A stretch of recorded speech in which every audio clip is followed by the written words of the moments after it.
Welcome to the Intentional Leaders Podcast. I'm your host, Cindy Wetland. And today I am interviewing a very fascinating guest. His name is Philipp Schett.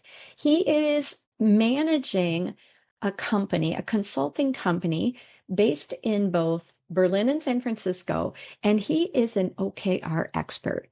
Now, when I first heard that, I thought, what is an OKR expert? What does that mean? But it is about objectives and business results that organizations want and need. So, if you are in an organization, if you're in a leadership role and you have a clear strategy, you have clear results and objectives that you want to accomplish, but you're not getting there, Philip's organization helps to align companies to achieve their goals. And originally, when I first saw his podcast application and we met, and I thought, I don't know. What is this going to be? Is this going to be focused on the people part of results and results generation, or is this going to be based on the infrastructure part or how to create a goal or anything like that? I was very intrigued by what it was. And when I discovered what Philip's organization does, I was fascinated because if you have a strategy and you're not achieving your goals or your strategy and execution, and there's something happening that is getting in the way, it's very common. So he really bakes in collaboration, co-creation, accountability, and trust into the work he does. And once I truly understood how they create that infrastructure and what it looks like in practice, I was very intrigued, and I know you will be too. So, welcome to the podcast interview, and let's hear what Philip has to say. All right. Today, I am thrilled to welcome Philipp Schett to our Intentional Leaders podcast. Thank you so much for having me. So, your organization is called Wave 9, and you were inspired to create this organization and shape this vision through your experience, for example, at T-Mobile and at Meta. So, what prompted you to want to go off on your own and to create this organization and the focus of Yeah, your organization? yeah, thank you. Yeah, you hear my accent, right? And probably every listener and every viewer is recognizing it quickly too. I'm originally German, but I moved Yeah. to Silicon Valley in 2014. And, I moved to Silicon Valley because I thought, well, these companies are doing great, these organizations are doing great. I really want to be part of that ecosystem. And I thought, hey, it must be the ideas that they are having, that they are great, and that those are, well, maybe smart ideas, maybe more creative, maybe more innovative. And then I was originally sent there by T-Mobile as an innovation consultant. So my Okay. role was to, well, explore ideas there. Yeah.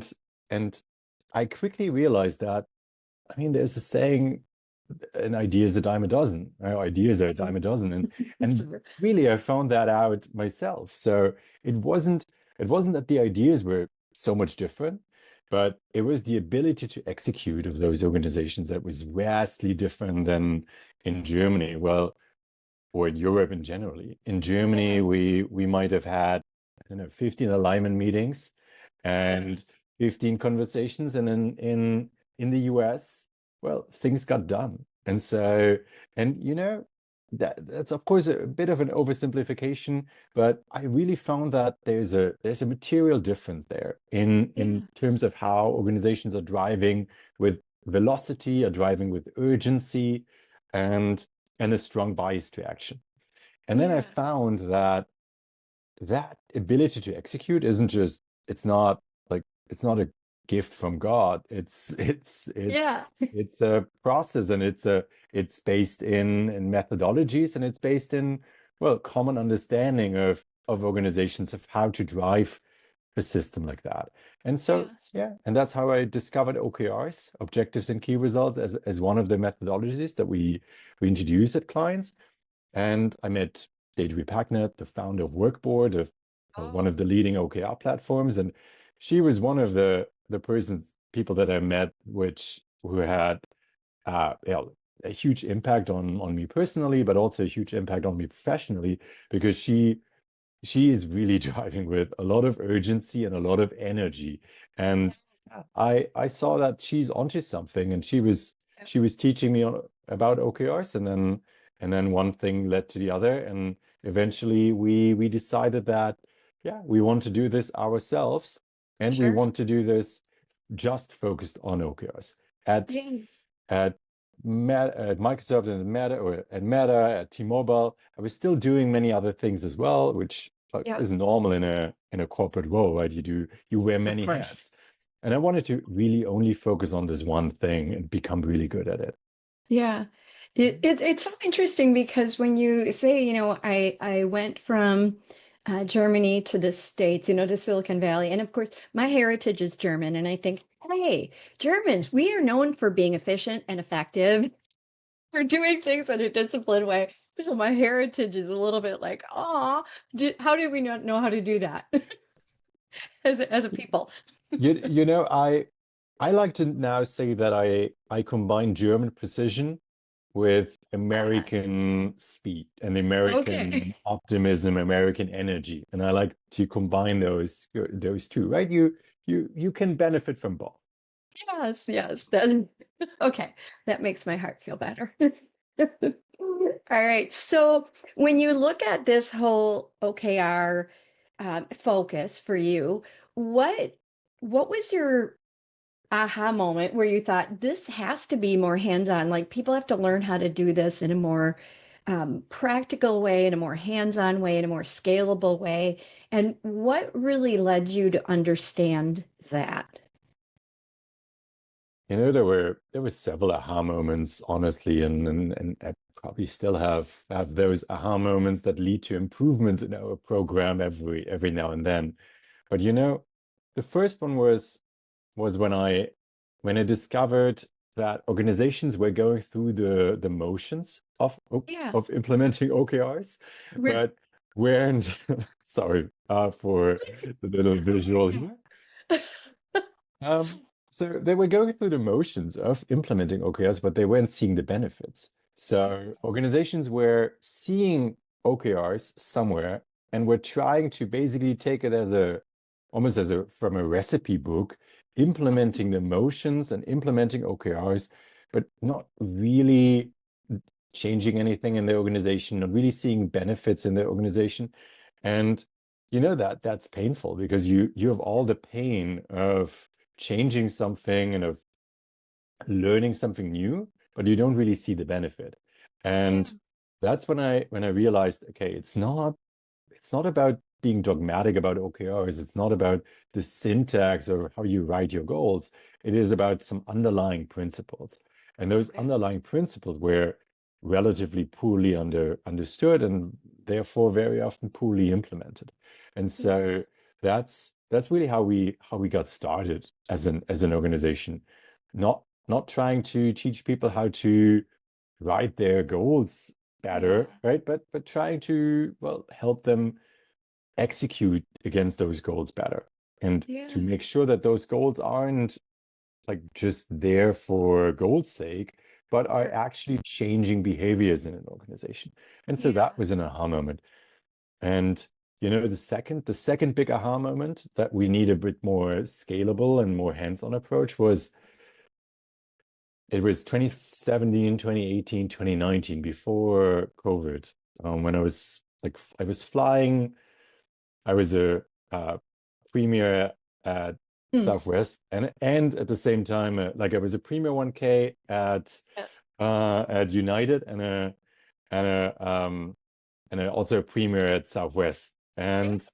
and at the same time, I was flying like 200 times a year. It was insane, but it was also a lot of fun, right? I had the Yeah. time of my life because I was flying to Philadelphia, next day to taking a train to New York, then flying up to Chicago, and then back to LA, and then to San Francisco, and it was a lot of fun.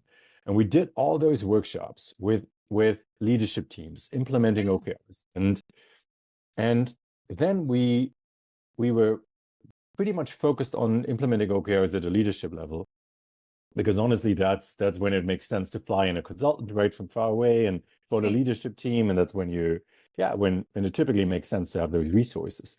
But I then called up my clients when I was back in San Francisco, typically after like 5 or 6 weeks. I was back in San Francisco for a couple of weeks, and then I was calling and then, hey Peter, Peter was in Philadelphia. How are you doing? And hey, I'm doing fine. The organization is doing well, and but you know, and how are the OKRs doing that we've set? Yeah, could you come back in a few weeks because I think we need to set new OKRs because we have already forgotten about the OKRs that we have set. And that became super painful, right? You Yes. spend your time and honestly Yes. they spend money on something that doesn't really change anything because Yes. it is set and forget. And so we Yeah. had beautiful OKRs created, but we didn't put them into action. And so we really Yeah. figured out that it's not like the work with the leadership team is fun. I love that. Yes. And it's good energy. It's typically nice dinners afterwards. Right. It's it's nice, Yeah. right? It's good Of travel. course. And but then afterwards, if you don't localize it to the rest of the organization, if you don't make it something that's meaningful for the rest of the organization, then if you don't scale it, then Yeah. it becomes a set and forget exercise. And Yeah. so yeah, we really knew that we can't really realistically set OKRs with 50, 100, 500 teams of an organization. Um, and so we had to create a scaled approach. Yeah. Yeah, that's a really I love the insights you have about, and I think about that for myself from a learning or training Mhm. perspective when I come in to do something and it's an event and I come in and I do the thing or I do several things and then leave and then a year later like, oh, hey, we need that again, or oh, what did we do, or and there isn't sustainability to it. It's a really frustrating thing, right? Because as you said, you understand what are those gaps, you help try to fill them, and then when it isn't sustainable and it isn't implemented or it isn't doesn't become part of the fabric of the organization, it's frustrating. Yeah. And as you think about that from a leadership perspective, because folks that are listening to this podcast are in those leadership roles, what do you think is the biggest obstacle to them cascading those measurable objectives, those key results? What do you think is getting in the way of their ability to do that? Uh, often, often it's not all not at first it's not really the ability, it's the decision, right? So you have to Okay. you have to want to do it. So Yeah. that's Yes. often, and so leadership teams often don't do it because they assume alignment. So they Yeah. assume that once we present the leadership OKRs to the rest of the organization, once we discuss the new strategy PowerPoint at a Yes. town hall meeting, Yes. that everyone will understand it and every function will know what to do. But Yeah.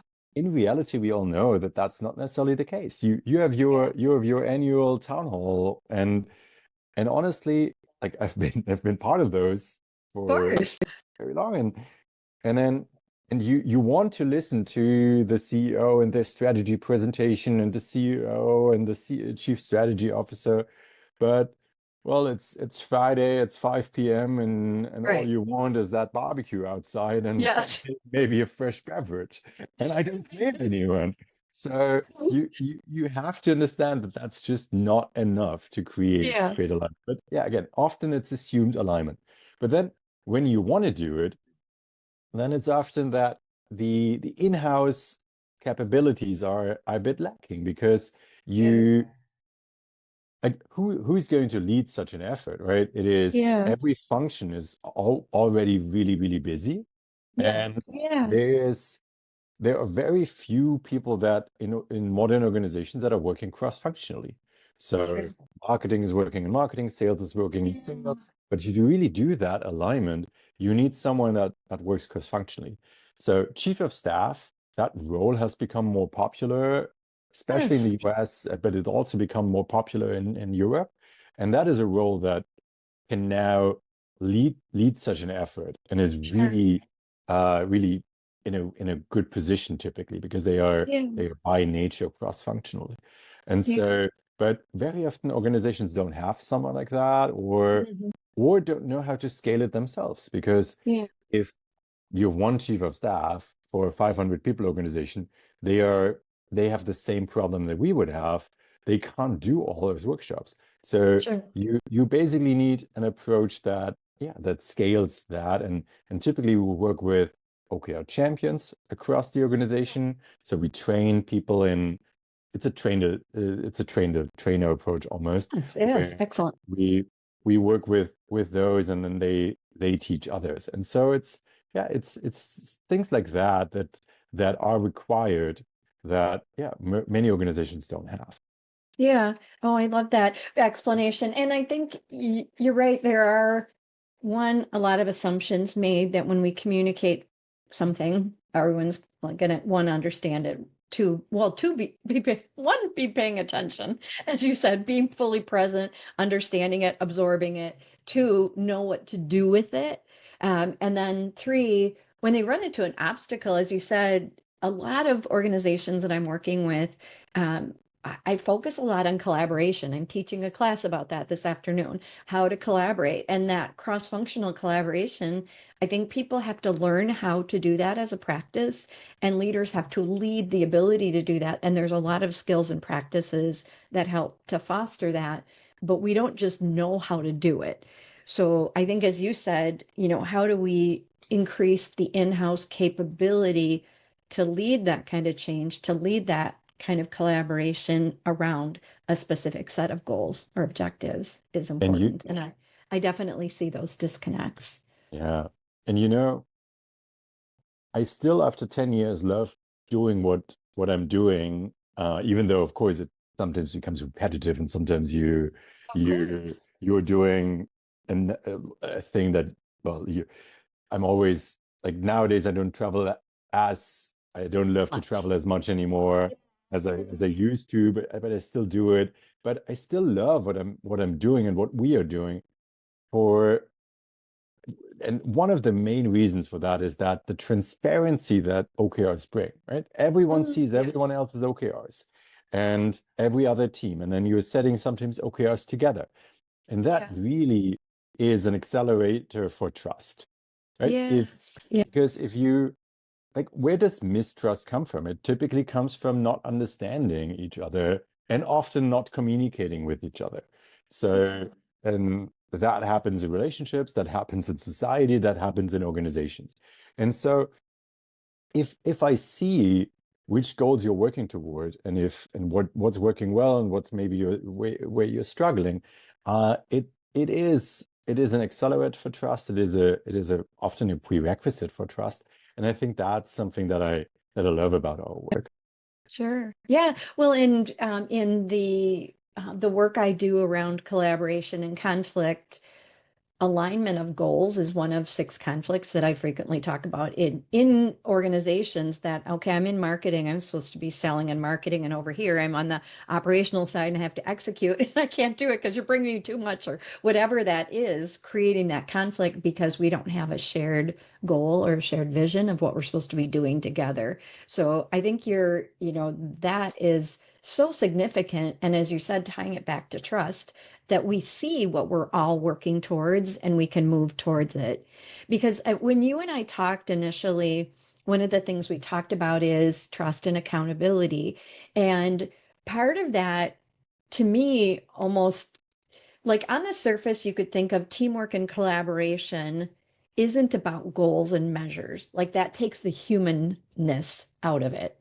But from your perspective, you're saying that interjects the humanness into the framework because now we're clear on where we're going together.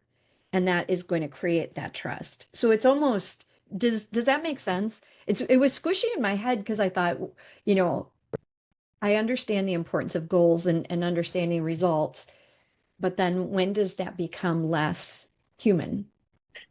You And know what I mean? Or am and I babbling? no, no, no, you're not. And honestly, it is a risk of any goal setting methodology, OKRs or KPIs, or any goal setting methodology can be misused. And we have worked with CEOs and leadership teams where we had to stop the partnership because they were misusing and they were Mm, really dehumanizing the approach, and yes. they were misusing the tool.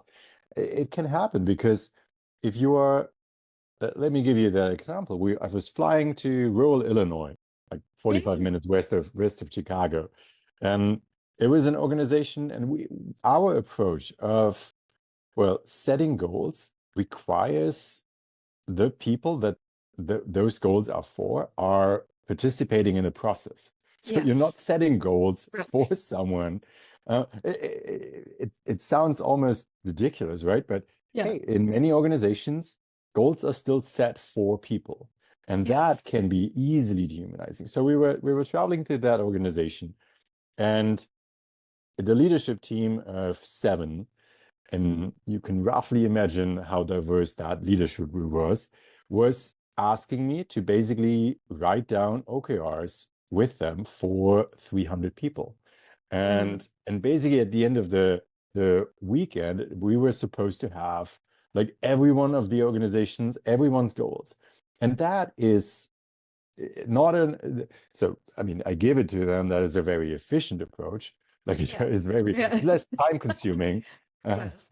so, but you really don't get what I would say OKRs should do, and that is they should create clarity on the other side. So Yeah. really, okay, I need to understand what I'm accountable for. I need to understand what you want me to do, but also I need to take ownership, and I Yeah. can really only take ownership and accountability if I'm being part of that process and if Yeah. I'm being part of my own goal setting.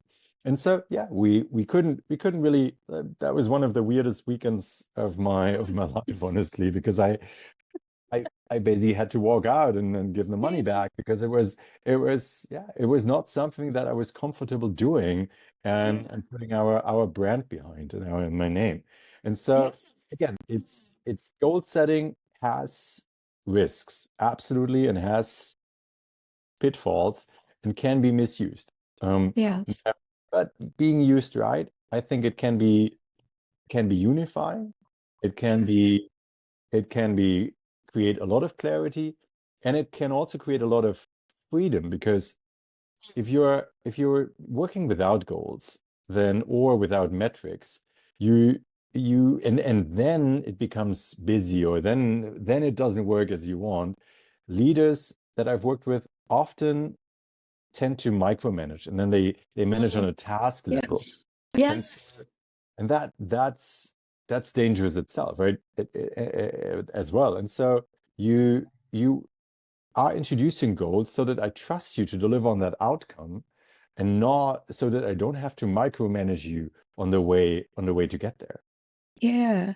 Yeah. And that's a really awesome insight. And also, I think it is so important because, when you and I first talked, you talked about that collaborative process and that co-creation. We have to create things together.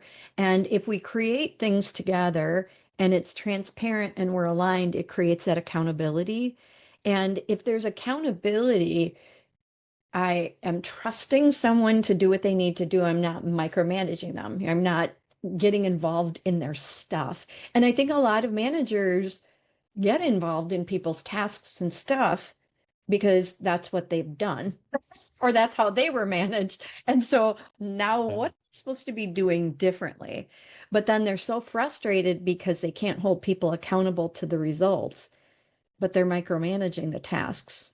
So so when you think about accountability, because I think this is also again, I think collaboration is one thing we're not really taught how to do. And by design, you are helping people to practice collaboration through your approach. And then secondly, I don't think we're taught how to create an accountable culture. And so tell me some of your thoughts on that and what you see in terms of best practices or pitfalls with accountability. Yeah. Accountability often has almost a bad reputation because Yes. you think about it as something that's where I don't know, I hold your feet to the fire. I hear Yeah. that sentence a Yes. lot, right? And that already has a negative connotation. I like to describe accountability more as, I define it as, we have a culture where we all say what we do, right? I say clearly, I will do this, and Yes. I am responsible for this. I am, or we are responsible for this as a team. And then we do what we say. Yes. So, and that culture is that has accountability. Now, Yeah.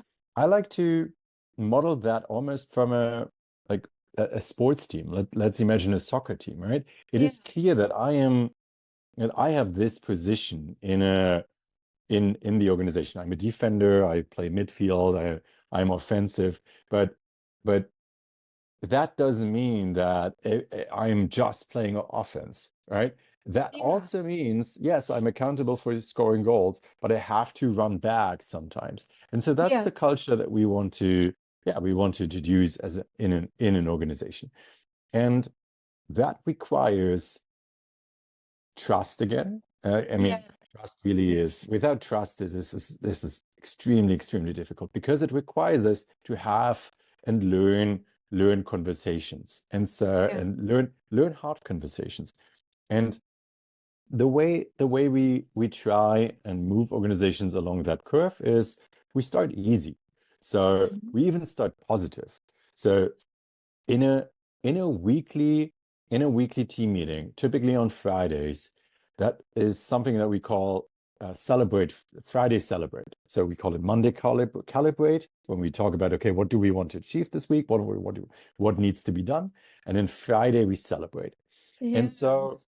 and I mean, everyone knows that you have to, like, you can't start with 8, 9, or 10 out of 10 constructive feedback, or Honest. negative words. So you have to Yes. start really building up the positive reinforcement. And that's what Sure. what we do in the Friday celebrate. And so Yeah. really we're trying to build up to be able to have negative and then honest, constructive conversations. We build a foundational layer of positive conversations. Mm, It is, yay.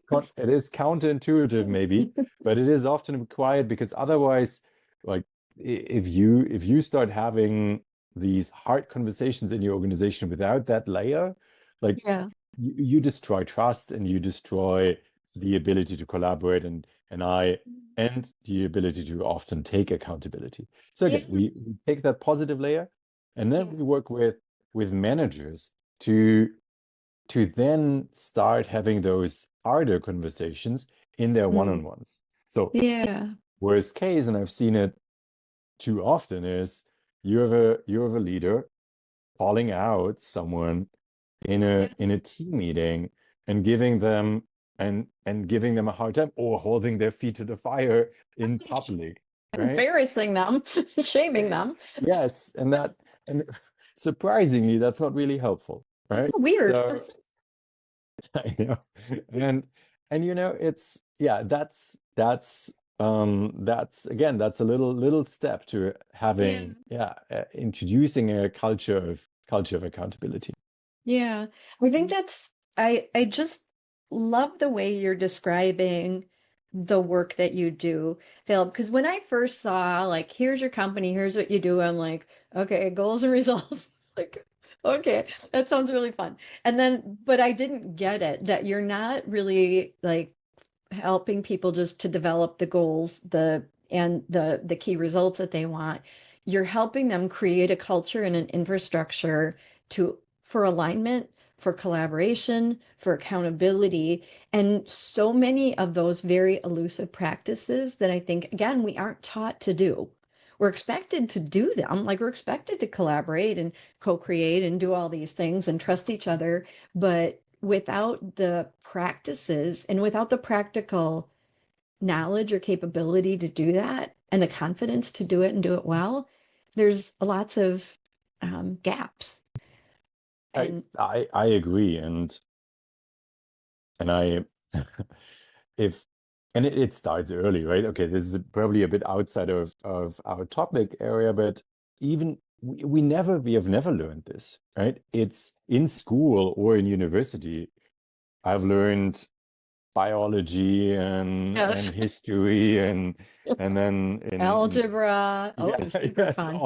all of those things, right? And Seriously. then I did my MBA, and yeah, Yes. still, yeah, still haven't learned how to have a conversation, a hard conversation without getting emotional, Yes, right? So it's and and honestly, it isn't something that yeah, it is definitely something that I had to learn. And then when I became a manager for the first time at Deutsche Telekom or at T-Mobile, it was I had no training. Like, yeah. and then they were throwing in these young people and made me responsible for their performance and I had to learn through hard work how to yeah how to behave as a good manager. And Yes. luckily I had fantastic people back then, but yeah, it was not something that I felt well prepared for. So yeah, you're completely Yeah. right. It's not something Yes. that we take for granted. And it is something that if you look at organizational budgets, right, we spend 99.9% into the stuff and then 0.1% or so into how do we actually collaborate, how do we work, Yes. and that is Yes. very often it's another reason for silos. Very often it's up to the manager to manage their team, right? And then Yes. therefore everyone does it a tiny bit different, and there isn't really a Yes. shared language, there isn't Yes. really a shared shared rituals, and so that makes collaboration even more difficult across You bet. those functions if you manage differently. You bet. So when you think about the leadership, well, all right, let me back up here. What When you think of organizations that want to come and work with you and say, oh, we have a need or a gap, what is the biggest issue that you hear in people reaching out to you to say they need help? What would that sound like? What's the biggest thing? So most often there's a leader in an organization that has a new strategy, and so they are Mm, excited about that. They're excited about that strategy, and they somewhat are yeah, are not seeing that the organization they are getting frustrated by the organization not picking up their yeah, priorities or working on the wrong stuff. They have too many projects in yeah in progress, right? They and therefore they don't deliver on their yeah on their aspirations. And sure. so there's often that gap. And so yeah, we often get contacted by leaders being frustrated by that. Okay. It, the underlying reason is very rarely the organization, right? That's of Or course. and and often enough it's some of the habits and the things that the leader is doing. But again, that's how organizations very often get in touch with us because Yeah.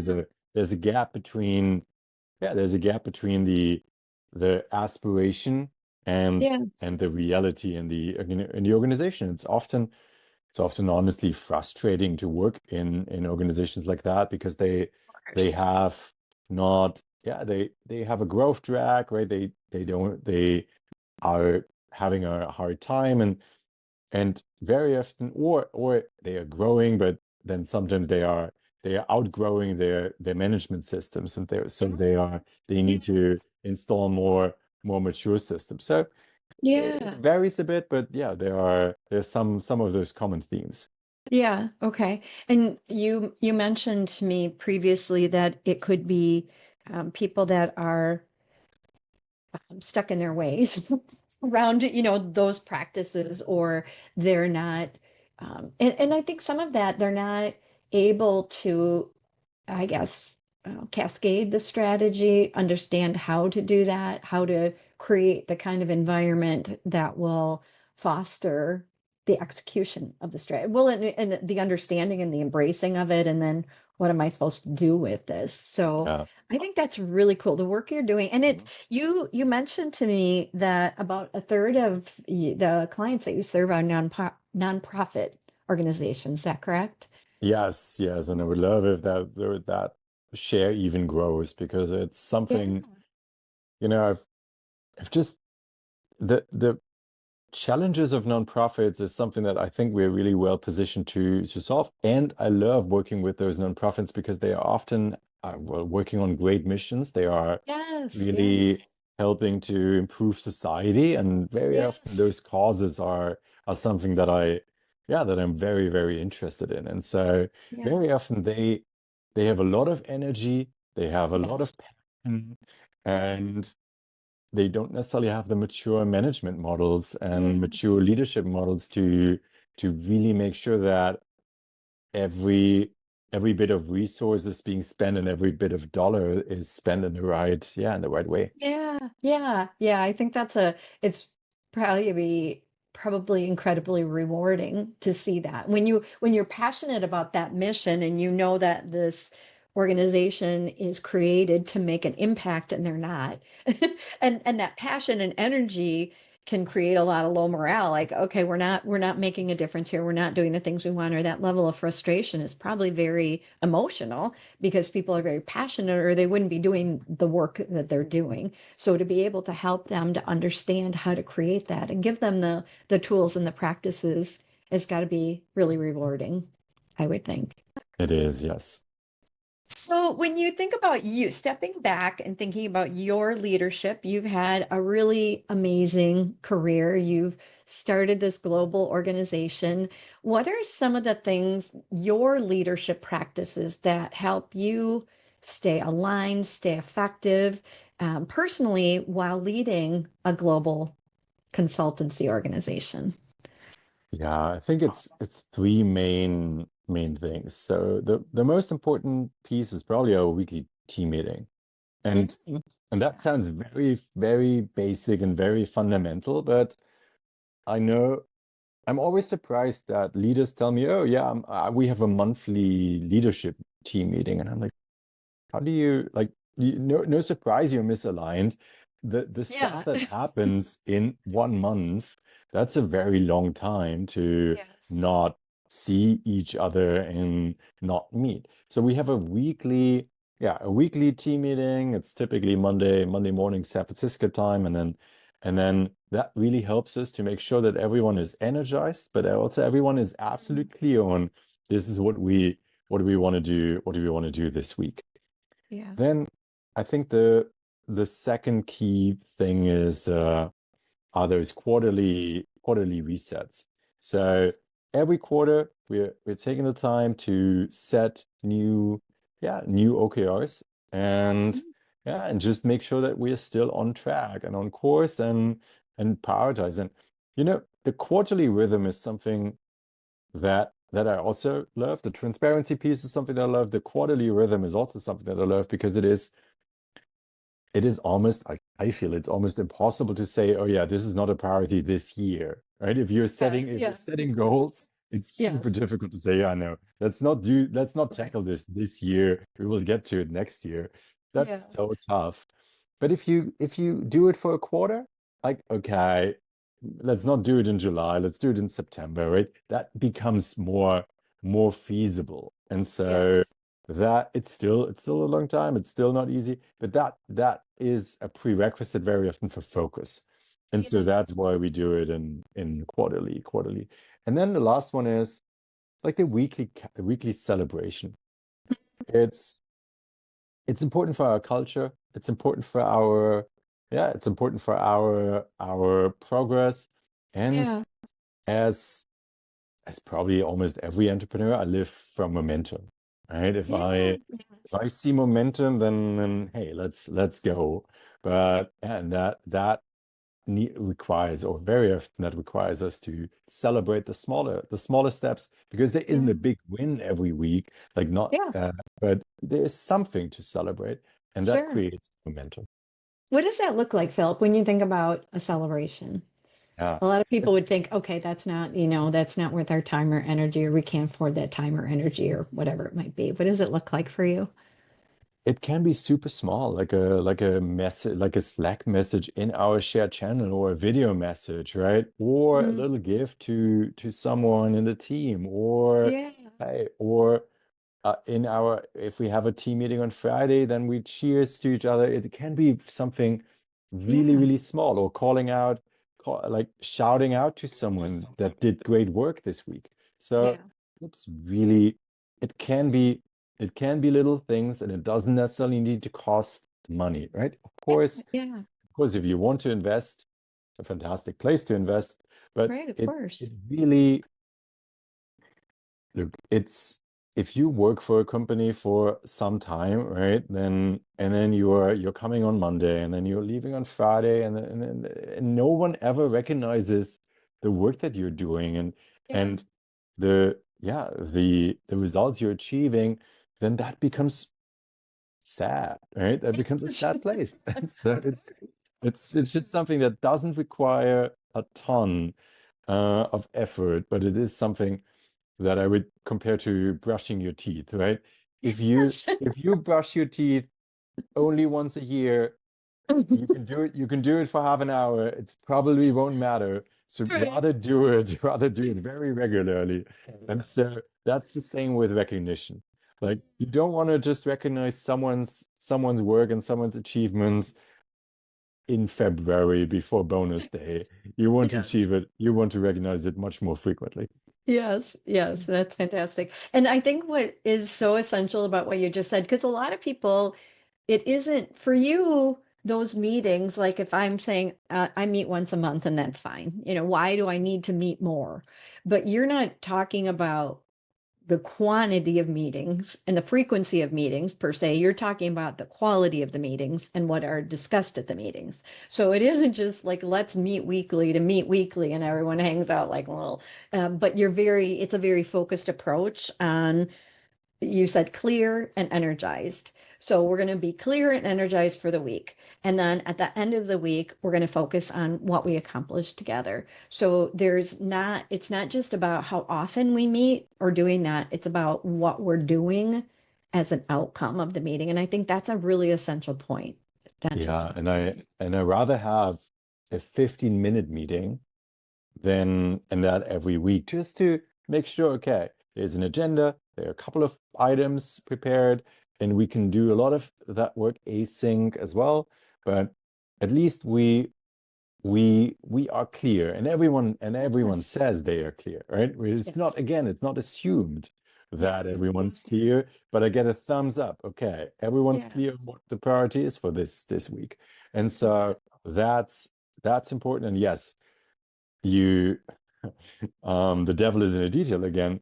If you don't, like, I know organizations that meet every week for like 3 or 4 hours in a team Yes. meeting, and that's, of course, you're not energized afterwards. You're like, Yes, of course. okay, that was 10% of my work time this week, Yeah. and I somewhat still need to get work done. So yeah, you do it short, crisp, Yes. and high energy.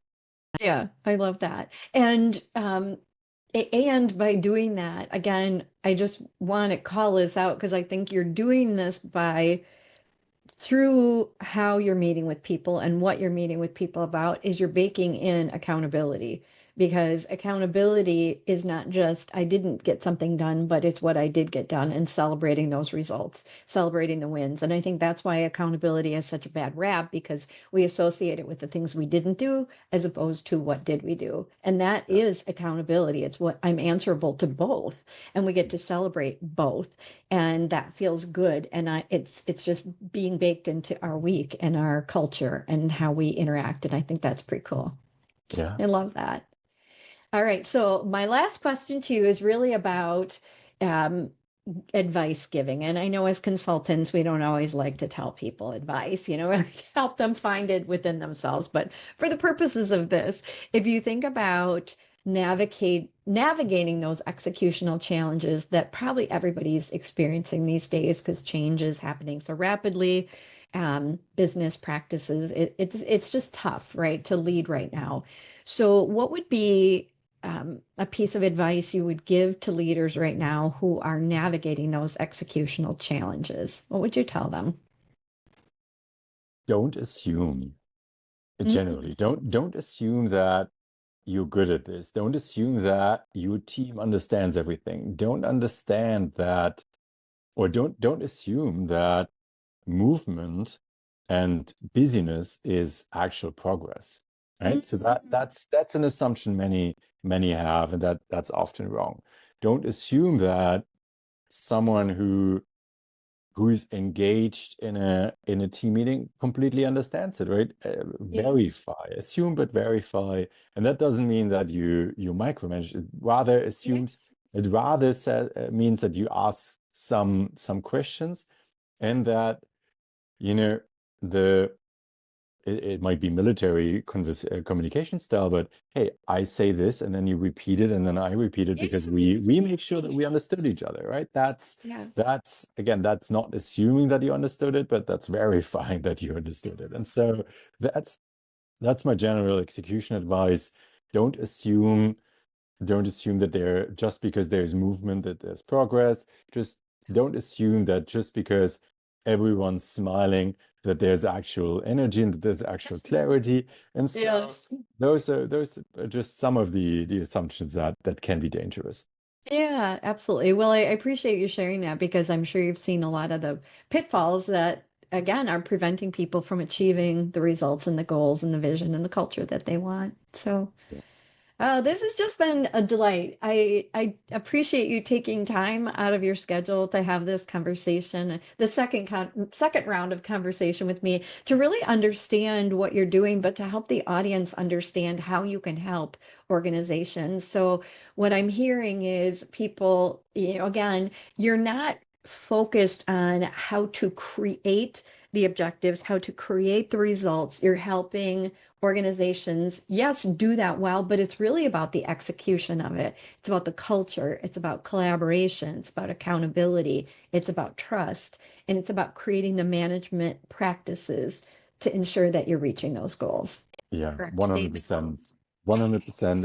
And you never like because setting goals is obviously easy, right? You Yeah. never when it becomes hard, you never rise to your goals. You fall down to your systems and your training and Yes. and your ability to collaborate as an organization. I love that. All right. Well, thank you again for this, all the insights that you've shared today and all of the management practices that you've seen work and not work. So what I love about what you're doing is you get to see both sides of it. You get to see all the pitfalls of people who want to execute a strategy and a culture, and then you've seen it come to life, and how rewarding that must be. So the compare and contrast is probably ongoingly very energizing, I would imagine, as It an is, yes. organization. It's pretty cool. Well, thank you again. I will put in the show notes a link to your LinkedIn profile, to your website, so people can get in touch with you. And again, I appreciate your time so much today, Philip. Thank you for having me. I don't know about you, but I found that interview very fascinating, and here's why.